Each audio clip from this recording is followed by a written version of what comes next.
আসসালামু আলাইকুম। সবাইকে স্বাগত জানাচ্ছি আমি নাইম ফাথম মুবিন। শুরুতে সংবাদ শিরোনাম। বাংলাদেশের সর্বশেষ গুরুত্বপূর্ণ আপডেট সংবাদ আপনাকে স্বাগত। শুরুতেই সংবাদ শিরোনাম, পরে বিস্তারিত। প্রথমেই জানাবো, জুলাই আন্দোলন সফল না হলে বিএনপির নেতাকর্মীদের ফাঁসির কাস্টে ঝুলতে হতো। জুলাই আন্দোলন সফল না হলে বিএনপির নেতাকর্মীদেরকে ফাঁসির কাস্টে ঝুলতে হতো বলে মন্তব্য করেছেন বিএনপির চেয়ারম্যানের উপদেষ্টা ও ঢাকা দক্ষিণ সিটি কর্পোরেশন ডিএসসিসি প্রশাসক মোহাম্মদ বীর মুক্তিযোদ্ধা আব্দুস সালাম। আজ জাতীয় প্রেস ক্লাবে ঢাকা মহানগর দ্বিতীয় জাতীয়তাবাদী হকার্স দলের উদ্যোগে আয়োজিত শহীদ প্রেসিডেন্ট জিয়াউর রহমান ও সাবেক প্রধানমন্ত্রী খালেদা জিয়ার স্মরণে স্মরণ সভা ও দোয়া মাহফিলে প্রধান অতিথির বক্তৃতায় তিনি এসব কথা বলেন। এবারে জানাবো, ইউএন কপস সম্মেলনে যোগ দিতে নিউ ইয়র্ক যাচ্ছেন স্বরাষ্ট্রমন্ত্রী সালাউদ্দিন। জাতিসংঘের সদর দপ্তরে অনুষ্ঠিত পঞ্চম United Nations chiefs of police summit COPS 5-এ অংশ নিতে যুক্তরাষ্ট্রের নিউ ইয়র্কে যাচ্ছে স্বরাষ্ট্রমন্ত্রী সালাউদ্দিন আহমেদ। 2 দিনব্যাপী এই সম্মেলন আগামী 7 ও 8 জুলাই অনুষ্ঠিত হবে।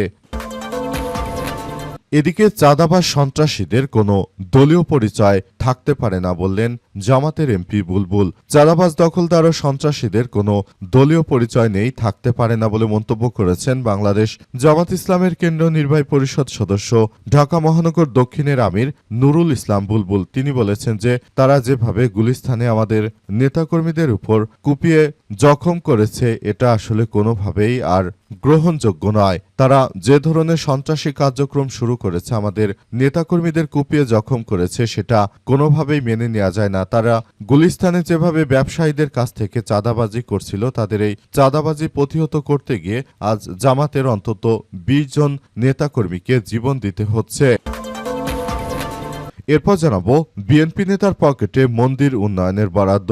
মন্দির উন্নয়নের নামে সরকারি বরাদ্দ বা টিআর প্রকল্পের অর্থ হাতে নেওয়ার অভিযোগ উঠেছে জেলা পূজা উদযাপন ফ্রন্টের আহ্বায়ক দীপক কুমার বর্মনের বিরুদ্ধে। তিনি জেলা বিএনপির মানবাধিকার বিষয়ক সম্পাদক ও জেলা কৃষক দলের সদস্য সচিব। টাকা আত্মসাতের অভিযোগ এনে জেলা প্রশাসক ও পুলিশ সুপার বরাবর একটি লিখিত অভিযোগ দিয়েছে তুষার দাস নামের এক ব্যক্তি।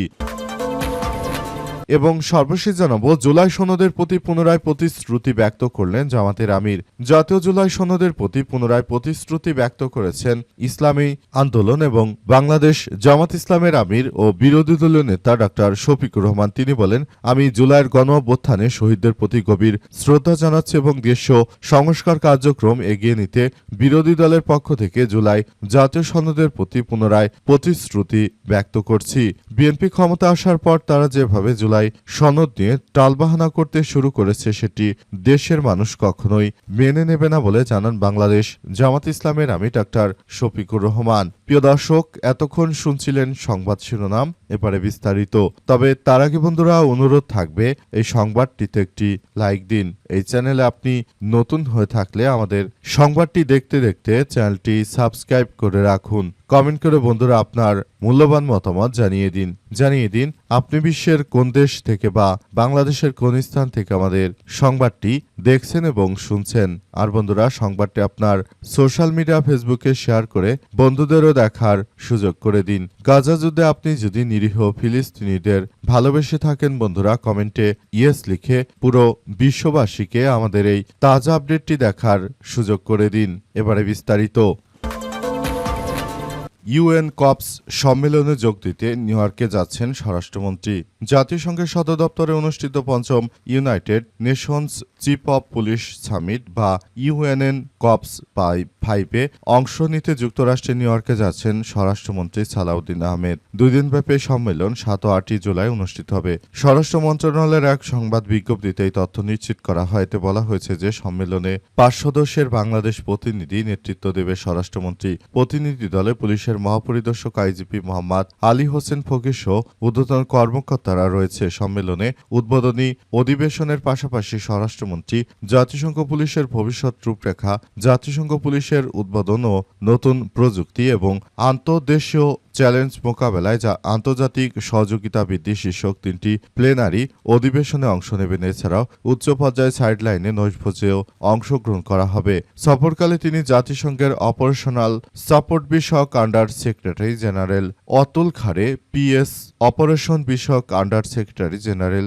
জং পিয়েরে ল্যারোয়া এবং political and piece building affairs under secretary general rosemary এবং ডিকালোর সঙ্গে পৃথক দ্বিতীয় বৈঠক করবেন। এছাড়াও বিভিন্ন দেশের স্বরাষ্ট্রমন্ত্রীদের সঙ্গে তিনি সাক্ষাৎ করবেন বলে স্বরাষ্ট্র মন্ত্রণালয়ের পক্ষ থেকে ইতিমধ্যে বিষয়টি নিশ্চিত করা হয়েছে। স্বরাষ্ট্র মন্ত্রণালয়ের পক্ষ থেকে বলা হয়েছে যে মিটিং শেষ করে তারপর আবার দেশের মাটিতে ফেরত আসবেন স্বরাষ্ট্রমন্ত্রী। মাত্র কয়েকদিন আগে স্বরাষ্ট্রমন্ত্রী তিনি প্রকাশ্যে ঘোষণা দিয়ে জানিয়েছেন যে দেশে আওয়ামী লীগ আর রাজনীতি করতে পারবে না।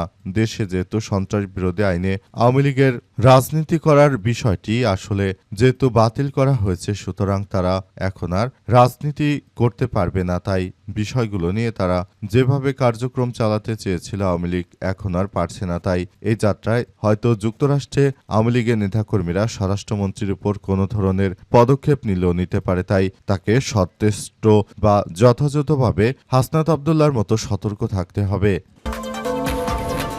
বিএনপি নেতা আব্দুস সালাম বললেন, জুলাই আন্দোলন সফল না হলে বিএনপির নেতাকর্মীদের ফাঁসির কাস্টে ঝুলতে হতো। জুলাই আন্দোলন সফল না হলে বিএনপির নেতাকর্মীদেরকে ফাঁসির কাস্টে ঝুলতে হতো বলে মন্তব্য করেছেন বিএনপির চেয়ারম্যানের উপদেষ্টা, ঢাকা দক্ষিণ সিটি কর্পোরেশন ডিএসসিসি প্রশাসক বীর মুক্তিযোদ্ধা আব্দুস সালাম। তিনি বলেছেন, আজ জাতীয় প্রেস ক্লাবে সব কথা জানিয়েছেন। তিনি আরও জানান যে যদি গণ অভ্যুত্থান সফল না হতো তাহলে অনেকেরই অনেক কিছু হতো, কিন্তু বিএনপির নেতাকর্মীদেরও অনেক বেশি সমস্যা হতো। আমরা যারা ছিলাম আমাদের ফাঁসির কাস্টে ঝুলতে হতো। সেই সময় আমাদের এমন কেউ ছিল না যার বিরুদ্ধে হত্যা মামলা ছিল না। আওয়ামী লীগের পুলিশ গুলি করে মানুষ হত্যা করেছে আর সেই মামলা বিএনপির বিরুদ্ধে হয়েছে। বিএনপির প্রতিটি নেতারই এখন ফাঁসি হতো বলে উল্লেখ করেছেন তিনি আরও জানান, তা আমি বলতে চাই যে আপনারা যারা বর্তমান সময়ে দায়িত্ব পালন করছেন আপনাদেরকে অবশ্যই ব্যাপারগুলো নিয়ে খুবই সিরিয়াসভাবে কাজ করতে হবে। যদি আপনারা এটা করতে না পারেন তাহলে ভবিষ্যতে বাংলাদেশে বিএনপির জন্য আরও অস্তিত্ব সংকট আসতে পারে বলে উল্লেখ করেছেন তিনি আরও জানিয়েছেন যে অবস্থায় আমরা বলতে চাই বিএনপিকে অবশ্যই দায়িত্বশীল ভূমিকা পালন করতে হবে। বিএনপি যদি এভাবে কার্যক্রম চালায় তাহলে ভবিষ্যতে তাদের জন্য এক ভয়াবহ বিপর্যয়কর পরিস্থিতি অপেক্ষা করছে বলে জানান তিনি আরও জানিয়েছেন যে বাংলাদেশটাকে সুন্দরভাবে গড়ে তোলার মধ্য দিয়ে আমাদেরকে এগিয়ে যেতে হবে। বিএনপি যদি তার জায়গা থেকে যথাযথভাবে কার্যক্রম চালাতে না পারে তাহলে সেটি তাদের জন্য এক ভয়াবহ বিপর্যয়কর পরিস্থিতির মধ্যে ঠেলে দিতে পারে বলে অভিযোগ করেছেন তিনি। চাঁদাবাজ সন্ত্রাসীদের কোনো দলীয় পরিচয় থাকতে পারে না বললেন এমপি বুলবুল।